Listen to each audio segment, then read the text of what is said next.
트럼프 행정부의 계속되는 관세 폭탄 위협과 3,500억 불 현금 선불이라는 협박에도 한국은 지금껏 냉정하고 침착한 태도로 놀라운 저력을 보여주고 있습니다. 그런데 최근 공화당의 초강경파이며 이번 조지아 사태를 진두지휘한 조지아주 연방 하원 의원 버티 카터의 콧대가 한국 앞에서 완전히 꺾였습니다. 그는 현지 신문 메이컨 텔레그래프와의 인터뷰에서 그동안의 강경한 자세를 버리고 한국 엔지니들이 공장 완공과 배터리 생산 운영을 위한 직원 교육에 절대로 필요하며 그들은 돌아와야 한다고 말했습니다. 조지아주 사태 후 한국과 미국 정부는 향후 한국인 엔지니어들을 다시 조지아주 현장으로 복귀시키기 위해 노력하고 있습니다. 한국인 대규모 구금 사태의 재발을 막기 위해 비자 문제 워킹그룹을 만들어 의견을 교환하고 있습니다. 이번에 구금된 한국인들은 모두 B1, B2 비자나 ESTA 비자를 소유하고 있었는데 이제 워킹그룹에서 해외 구매 장비의 설치, 점검, 보수 활동이 이 비자로 가능하다는 점을 워킹그룹은 확인했습니다. 그러나 이러한 비자 소지자가 우리 기업이 현지 공장 신설 과정에서 발생하는 임무를 모두 진행할 수 있는지는 아직 불투명해 추가 협의가 논의될 것으로 보입니다. 또한 한국 정부가 계속 요구하는 호주와 같은 별도의 전문직 비자 쿼터 신설인 E3은 아직 요원해 보입니다.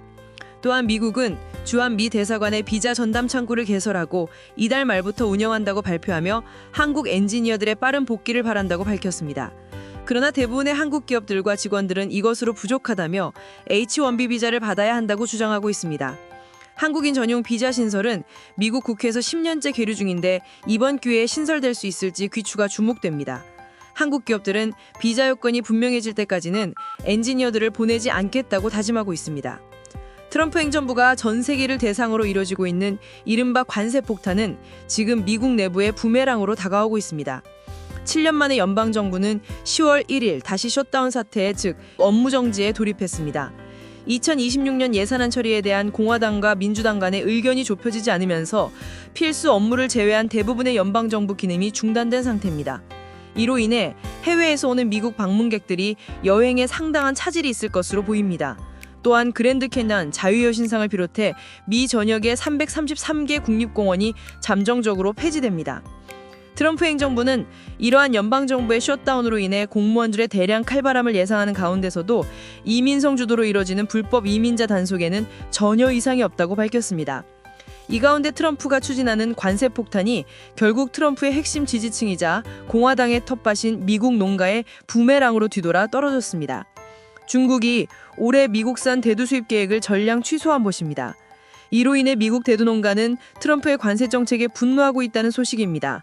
중국은 미국산 대두 수출량의 52%를 가져가는 최대 수입국입니다. Now to the leaked text messages to a top official in the Trump administration. They're shining a spotlight on a growing struggle for American farmers caught in the middle of a trade war. ABC's Morgan Norwood has details. With the crisis looming for hundreds of thousands of American soybean farmers, a text message to a cabinet secretary appears to show concern within the Trump administration. China has not bought a single export cargo of beans so far this year, which is not very typical. Soybeans are the largest American export to China in terms of value, the country purchasing $12.6 billion worth last year. But in retaliation for new tariffs, China has now stopped buying, dropping those sales to zero. American farmers feeling the pain. When China quits buying, our prices go down. Now, this photo taken by the Associated Press at the UN last week is amplifying concern. It appears to show a text message to Treasury Secretary Scott Bessent from BR, widely considered to be Agriculture Secretary Brooke Rollins. The message reads, "We bailed out Argentina yesterday, and in return, the Argentines removed their export tariffs on grains, reducing their price, and sold a bunch of soybeans to China at a time when we would normally be selling to China." The message refers to a potential $20 billion aid package from the Trump administration to help stabilize Argentina's economy. But after that aid package was announced, Argentina suspended its soybean export tax and immediately sold shiploads of soybeans to China, another blow to U.S. farmers. In the message sent to Bessent, BR says, "This gives China more leverage on us." So we're going to make sure that our farmers are in great shape. President Trump has suggested some money raised by tariffs could be used to help struggling farmers, and the Agriculture Secretary says the administration is working on a farmer aid package. 이러한 트럼프 행정부의 관세 전쟁 아래서 한국의 9월 수출이 659억 5천만 달러로 사상 최대의 흑자를 찍었습니다. 지난해 대비 12.7% 증가하며 성장세를 이어갔습니다. 반도체 수출은 역대 최대 실적을 기록했으며 자동차와 바이오 헬스 수출도 최고치를 달성했습니다. 대미 수출은 1.4% 감소했습니다. 한국의 수출 다각화 전략이 이미 그 빛을 발하고 있습니다. 특히 대미 자동차 수출은 6개월 연속 감소했으나 유럽으로의 전기차 수출은 크게 늘었습니다. 아세안 지역으로의 수출도 증가세를 보였습니다. 우리가 이미 수출 다각화 전략으로 성공하고 있다는 증거입니다. 우리는 관세 전쟁을 피해서 유럽으로, 아세안으로 시장을 조용히 넓혀가고 있습니다. 김정관 산업통상부 장관은 미국의 관세 조치로 인한 대미 수출이 위축되는 불리한 여건 속에서도 우리 기업들이 수출 시장 포트폴리오를 신속히 다변화해 이룬 값진 성과라며 아직은 미 관세 협상 등 우리 수출을 둘러싼 불확실성이 높은 상황으로 경각심을 갖고 기민한 대응을 해나가야 할 때라고 말했습니다. 이는 과거 2016년 중국 사드 보복으로 한한령 속에서도 우리나라가 굳건히 수출 다각화로 그 어려움을 이겨낸 것을 생각나게 합니다. 이런 가운데 미국 기업들은 더욱 우리나라 기업들과 협력을 모색하며 한국에 오고 있습니다. 챗 GPT를 만든 오픈 AI의 CEO 샘 올트먼 최고 경영자가 지난 1일 방한했습니다. 이재명 대통령과 이재용 삼성전자 회장, 최태원 SK 회장 등을 만났습니다. 샘 올트먼은 이번 장안을 통해 한국은 정부 주도의 AI 대전환과 AI 생태계 발전 지원을 위한 양해각서를 체결하면서 총 700조 원이 들어가는 스타게이트 프로젝트에서 한국 기업들과의 협력을 다시 한번 확인했습니다. 한국은 이 프로젝트에서 삼성 SDS가 데이터 센터 설계, 구축, 운영을 맡고 SK 하이닉스는 고대역폭 메모리, HBM 공급을 맡게 되는데 월 최대 90만 장 규모이며 오픈 AI가 요청한 물량은 무려 전 세계 생산 능력의 2배에 달합니다.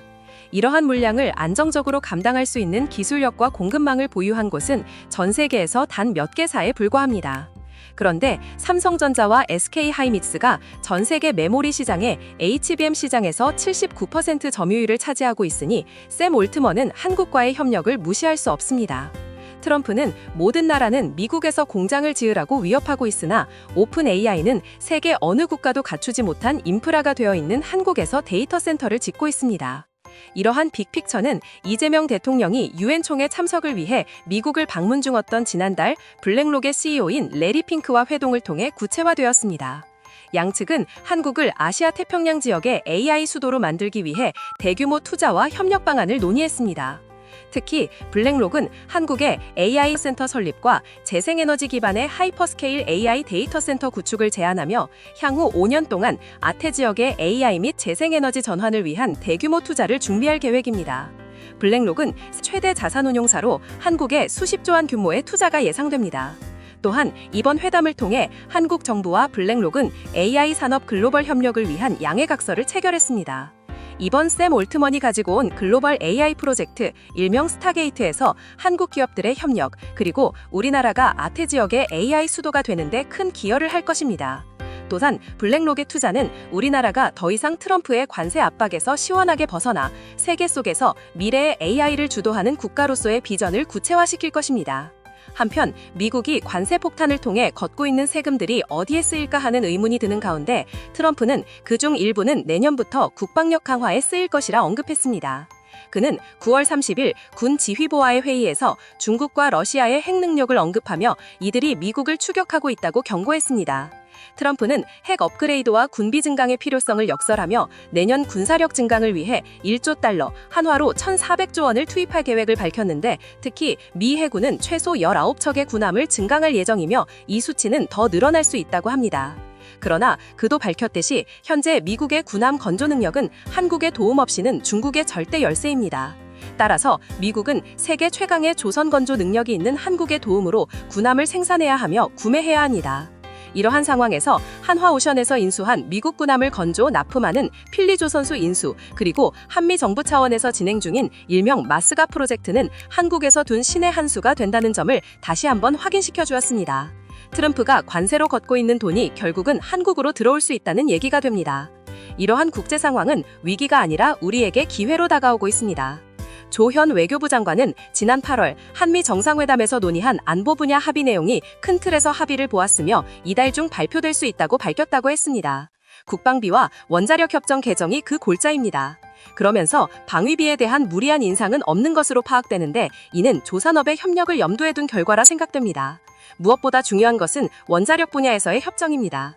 원자력 협정이 개정되면 필요시 한국에서도 무기급 핵물질을 만들 수 있다는 점에서 안보와 연관된 문제로 한미가 다루고 있는 것으로 보이는데요. 주한미군의 역할 변화 등으로 인한 안보 공백 우려를 메울 수 있는 하나의 방안이라는 관점도 반영됐을 가능성이 점쳐지고 있습니다. 안보 분야 협정에서 가장 핫한 것은 한국의 핵 추진 잠수함 개발 여부입니다. 조현 외교부 장관도 여기에 대하여 적극적으로 추진할 것임을 청문회에서 언급했습니다. 과거 노무현, 문재인 대통령 시절 추진되었으나 기술적 문제, 그리고 미국의 반대로 꿈을 이루지 못한 것이 사실입니다.